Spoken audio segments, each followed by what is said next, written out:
everyone awake? Are you awake to dream? Really? Just checking. So the reason I ask is because on average, if we get our first slide up there, Americans are not living the dream. They're 20 pounds overweight, $10,000 in credit card debt. They are slightly depressed, which is better than being fully depressed, I suppose. And they dislike his or her job. Oh, and they have 5/8 of a close friend. Interesting. That was the best one. And they watch a lot of TV. So are we awake? Let's go to the next slide.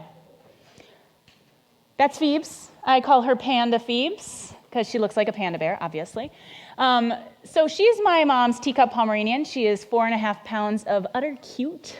And she was staying with me, which was my deepest blessing, was that I got to be with my mom a couple of months ago. She came up and stayed with me, and Phoebes was with her. And I took Phoebes outside, and it was just at the beginning of summer when spring was still trying to be really wet and cold, but it was a warm night, and it wasn't raining. And I took her outside. It was around 11 o'clock on a Friday. And I live in an apartment, so there is not a great outdoor space. So I kind of sat on the stoop and watched her, sniff around. And I looked down the street, and I live on a cul-de-sac, so it's a really quiet street. And from every single house that I saw any light coming from, there was a blue glow emanating. What was everyone doing? Ooh, TV. It really got me thinking. I actually had just left my blue glow. I was sitting on my sofa with my mom, who was asleep, which is normal. So, Mom, if you're watching, I love you. And she was sleeping. We were watching a movie. We had spent about 2.5 hours watching a movie, and I had been totally entranced, right? So the only thing that pulled me out of the trance was that the movie ended, and Phoebes looked like she needed to go outside. But I got this really eerie feeling as I was sitting there. At 11 o'clock on a Friday, I thought, what is everybody doing? Is this really what we're doing? Is this the life we're living? Yeah, she's nodding. She's like, yep, that's what I'm doing. Yeah, neither do I. We should be friends. So we'll do nothing together. So it's normal, right? It's normal. It's the new normal. So who in here watches TV? Come on, raise them. Shyly. Oh. Yeah. How many hours do you watch TV? A lot, I hear. Come on, yell them out. 3 hours, 2 hours. 3 hours, 4, 2, a day. Yeah. Alrighty. So, why do you watch TV? What's the purpose? Why do you watch TV? Pastime, entertainment. Education, movies. Escape. Because it's fun. Okay. And what shows are you watching? Okay. Family Feud. Games. Sports. Star Trek. News. Comedy. Drama. Home improvement shows. Cooking. How many people, when you're watching a cooking show, you're like, I wish I was eating that right now? But can you? Can you go and lick the screen? I guess you could lick the screen. But whoever is cleaning your television would not appreciate it, and also it wouldn't taste very good. So my question here is, why are we watching other people do the things we can be doing? How many people like to play sports, or did at some point? How many of those people like to watch sports? Yeah, it's most. Are you watching sports because you wish you were doing? Right? Are you watching home improvement shows because you hate your kitchen? Right? So we're kind of trying to live vicariously through others. It's a really cheap substitute for what we want for ourselves. We say like, okay, I want this dream. I'm gonna do this. I'm gonna live this. When we're kids, we remember this. Right, kids? Do you guys all have a dream for yourselves, kids? Do you have an idea oh, that would be so fun to do this when I'm older? To live a good life. Yeah. Don't we all feel that? When I'm older, I'm going to live a good life. And then older comes, you're like, I'm too old to live a good life. Should have lived it when I was young. You better travel while you're young, right? I hear that from people all the time who are older, right? It's like there's this flip-flop. We forget that life happens and we're sitting there watching TV. We're sitting there, I know I see people scrunching their faces. They're like guilty, right? Sorry, guys. Okay, and those of you who are sitting there going, I don't watch TV. Anyone in here? Go on. All right. Facebook, internet, games on iPad, it all counts. She still no, I bow to you. You can go. You're free. She doesn't need to be here today. She's passed. Right? Yeah. And it's a lot of us. So next slide. Why do we watch TV really? So some people said entertainment, and I did not put this on here. And for some it can be. So I'm not taking away that. But avoiding feelings, avoiding failure, avoiding success. So those second two, what does that even mean? It's like if I tried to do something and I sucked at it, someone would judge me. Or someone would think it was inappropriate for me to try those things because that's not part of my character. Or maybe I'd be so good at it that people would expect me to do amazing things all the time and I'd get tired. I better just slow down so that I don't have to impress anyone, because if I do, they're going to expect me to be great all the time. If I go volunteer at the Nehemiah retreat, they're going to expect me to come next year, right? Yeah, giggles. So yeah, come, okay, yeah. What about chaos? How many people in here like to be in control? Come on, raise them up. Don't be shy. They're like, I'm controlling the amount I'm raising my arm. And earlier I checked, I was sweating, so if you saw my armpit sweat, don't judge me. He's still got his hand up. He's like, yes, me. Yeah, I love to be in control. And that's the exercise portion of the class. Thank you, guys. Thank you. So there'll be more later. Get ready. No, we like to be in control. A lot of people like to be in control. And when life gets chaotic, when things get hectic, when things feel hard, it's a lot easier to tune in to tune out, right? And then we don't even realize time has passed and that our life is moving until all of a sudden Netflix says, are you still watching? Who's seen that message before? And I think they say it like that too. They're judging you. They're like, thank you, robot, for judging me. Yes, I'm still watching, jerk. Right? It's like, yeah, I'm still watching. Stop judging me. And they should just underline and italicize the word still. Are you still watching? Right? Like somehow the 5 hours of me droning through life hasn't occurred to me, which it hasn't, by the way. Usually at that point, I feel so gross about myself that I'm like, all right, fine, I'll turn it off. Right? This is just what we do. We live our lives constantly sitting, waiting, watching, and we never actually get in there. So we avoid our power, and we avoid now. This is the life you get. So this lifetime, we don't know what happens beyond this, right? But this is it. And we can't wait till we're older, and we can't wait till we're younger, right? It's like, this is it. And at the end, I don't think anyone would sit there and go, yeah, I wish I would have watched more TV. I just don't, even if it was entertaining. The comedies we watch, we laugh, but are we really fulfilled with that laughter? When I see something, I'm like, huh. That is so different than a belly laugh you get from having just an elated time with a friend, or falling over trying something new and it was funny and everyone's laughing at you and you're laughing too, and you're really laughing, right? The joy, watching the news, right? Somehow by knowing everything that's going wrong in the world, that will make our lives better. Yes, it will. Yeah, it's interesting how we get in these thought processes. And most of television watching is just habitual. There's no thought behind it at all. It's a habit that after this thing happens, we sit down, we watch, we do. Nothing. Okay, next slide, please. So what would you do with an extra 5 hours a day? Because everyone in here was quoting it pretty low. The average American watches 5 hours and 4 minutes, the 4 minutes they spend trying to find the show they're going to watch, and watching TV every day. 5 hours and 4 minutes. And at first, when I read that statistic, because I looked it up, and I was like, that's too high. And then I thought to myself, well, I can come home at 6:30 and turn on Versailles, which is amazing, but don't watch it. French Court, right? And then the episodes are 52 minutes long. So 3 or 4 episodes pass, and I don't even realize it.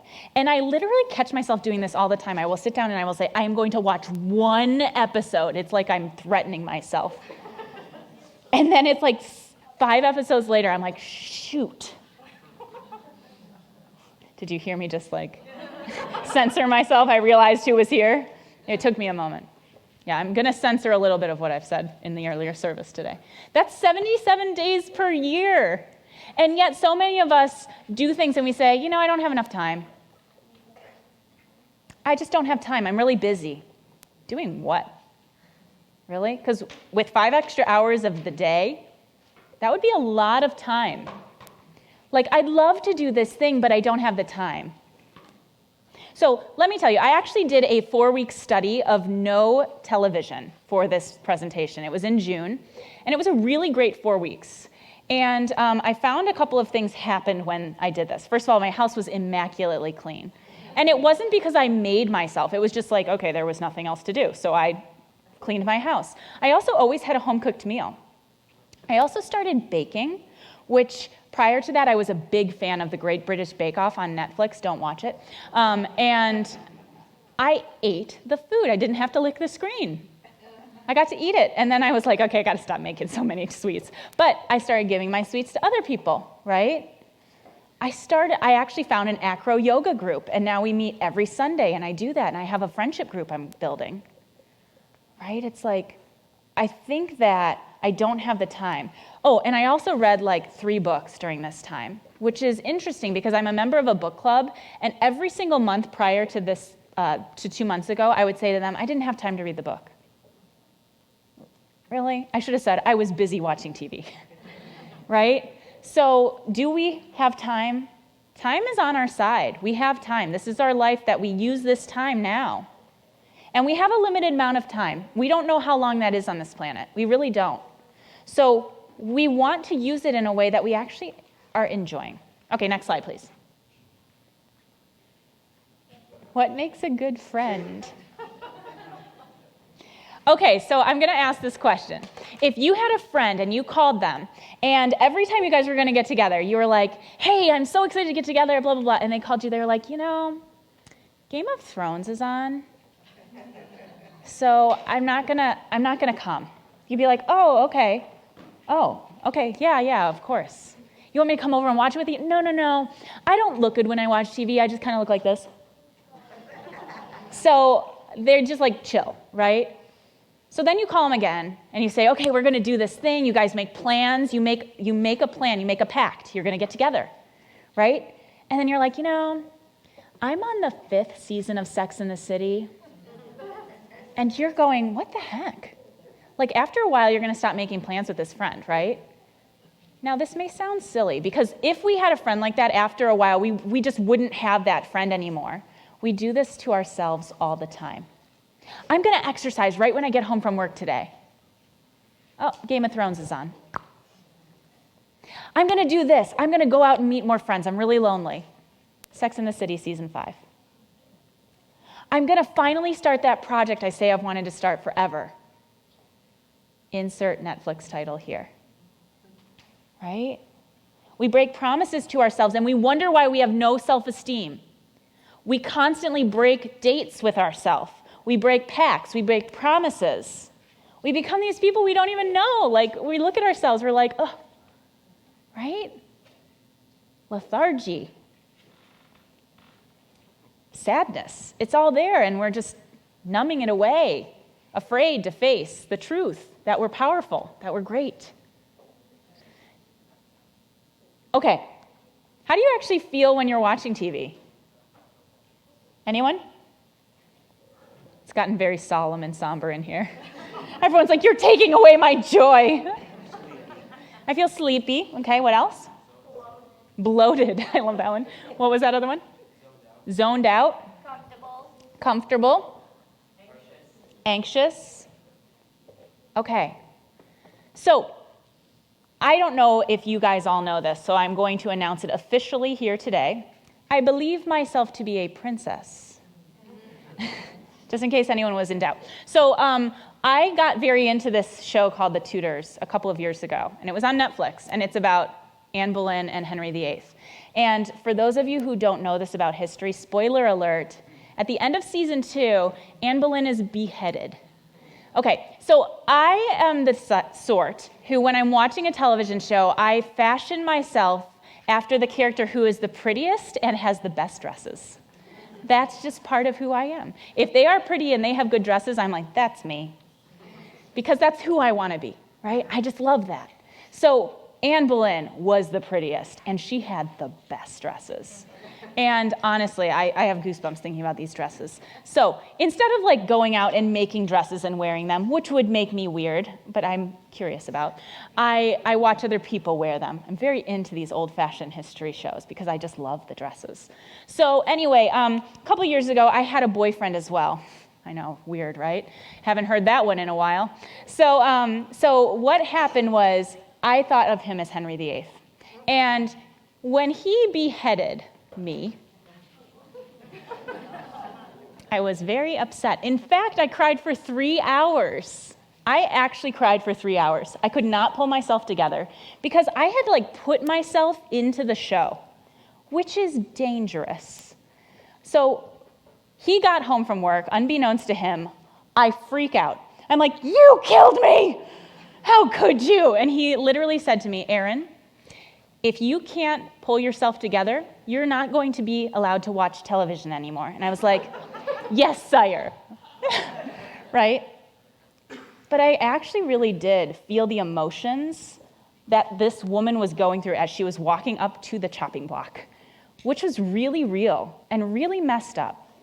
So when we're watching TV, we think we are a part of the characters. We think they're our friends. Like there's a series called Friends. They are not your friends. They're not even friends in real life. Like, it's all fake. We also see a lot of things that we would not see on the streets. Like I told you, I like historical fiction type shows, and I cannot tell you how many torture scenes I've watched. And now I fast forward through because they make me feel sick. If I saw that stuff actually happening on a street, I would have PTSD, right? And yet I'm exposing myself to things like this, to inappropriate situations among adults, which I hope adults understand what I'm saying, to things that are really physically, mentally upsetting. Violence, crime, fear, drama, heartbreak, betrayal. And I have goosebumps because the betrayal feels so real. One of my favorite characters' daughter dies, and I'm like, a mess. Right? It's like, really? That daughter is not her real daughter. They do not share DNA. It's not real. But of course there is reality TV. That's real. No? Oh, well, I'm out of here. Ruined my day. All right, next slide. So, how do you really feel when you're watching TV? Zoned out, I heard, right? And I'll just read this first quote. The second one is in your bulletin. It's just too long. The mood state Americans are in on average when watching TV is mildly depressed. And the one below it basically says, you feel crummy when you watch TV. And you use it to escape from things you could be doing, activities in your life. Next slide. So, reality TV, here we are. Living the dream with Kim and Kanye. So I had this colleague in Baltimore. I won't tell you his name. Leave him anonymous. But every morning I'd say, hey, how are you? And he'd say, living the dream. Oh, really? It was like, really? You're living the dream? Because you look miserable. So it was sarcastic. And I always thought, wow, that's really sad. It's actually I've thought about it numerous times for many, many years. I haven't worked there in over 10 years. And are we living the dream? So to me, the sarcastic dream is this. It's looking outside of ourselves for something, placing our faith in others. So what diet they tell us to do, how they tell us to dress, how they tell us to be, to act, to think, to feel. what this politician says we should think, what that politician says we shouldn't, right? If we're a good wife, American, husband, daughter, son, if we do these things. Who says? Right? It's the influence. Have you heard of the influencers online? There are people who are like literally called influencers. They have YouTube channels that tons of people watch and everyone listens to their advice. The best hair straightener to use. Who cares? I do because I have fuzzy hair. Right? Not today because I used the right hair straightener. I bet you want to know which one it was. I'm not telling you. So, at some point, we can come to terms with our weirdness. I see someone reading and laughing. Yes, sunbonnets and McGuffey readers is what that says. So let me tell you about my weirdness. So kids in here, I want to ask you before I go into me, what do you like to do? What are your favorite things to do? Math equations. Math, cool. I like math too. What else? Read. Math equations as well. We've got a lot of mathematicians in here. Who likes to play? Go outside, play sports, color, right? What did we do as kids, guys? And our parents would be like, get away from that TV, it's off, right? Why did they do that? It wasn't because they were the cruel dictators we thought they were, which they were. But it was because they actually wanted us to live. To live. And now we look outside and the streets are empty. But the kids all have an iPod in their hand. Or an iPad. Or I'm obviously not up. I'm so busy watching Netflix, I don't know what the new technology is called. I used to play Little House on the Prairie. And in fact, I would sit on the stairs and I would teach the kids. I would pretend, like there were some kids younger than me, and I would pretend I was Miss Beadle, who was the teacher, those of you who watched or read Little House on the Prairie. And so we would dress up every day, and we played every day. And now I'm a teacher in my life, so I feel like half of my dream as a child came true. But I don't wear sunbonnets or tiaras. Not anymore, because people would laugh at me, right? But I actually do, as you may have heard, love historical fiction. And I love it because I watch dresses. That's all I do. I actually pause sometimes and look at dresses. And if you ask one of my best friend's moms from growing up, you can say, what is Erin's favorite movie? And she will say, any movie with a pretty dress. And so I wear pretty dresses, but I could wear costumes if I wanted to. It's why I did theater for so many years, just in hopes that someone would actually have a decent costume, which never happened. I need to move to Hollywood to get that, right? Yeah, he knows. Go see his show, by the way. My dress is really ugly. Yeah, see, dresses never work out. Beck has a good costume closet, though. But we're still watching and pretending it's us. I'm still watching and pretending I'm Anne Boleyn. I'm not. I'm not living my real dream, right? Okay, next slide. So I know a lot of you guys, I saw scrunched faces earlier, and I know it's because you're going, don't take away my TV. But let's just say, hypothetically speaking, if the spiritual practice were to not watch TV at all this week, if that were the case, let's just say, what would you do instead? Well, here's what not to do. I don't want you to exercise or do self-improvement or research a diet or fix yourself or force yourself to do anything like your should do or your to-do list. Because let's be honest, if I say instead of watching TV, you've got to do that stuff, no wonder we watch TV. If I'm not watching TV, I have to exercise. I'm just going to turn on Netflix. Hulu, here I come. Amazon Prime, right? Okay, but the truth is that you don't have to do any of that. Because what we're trying to do here is reconnect with ourselves.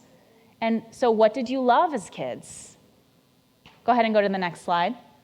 So instead of thinking of exercise, you could do movement. So to me, I go to acro yoga now every Sunday, and it's not exercise.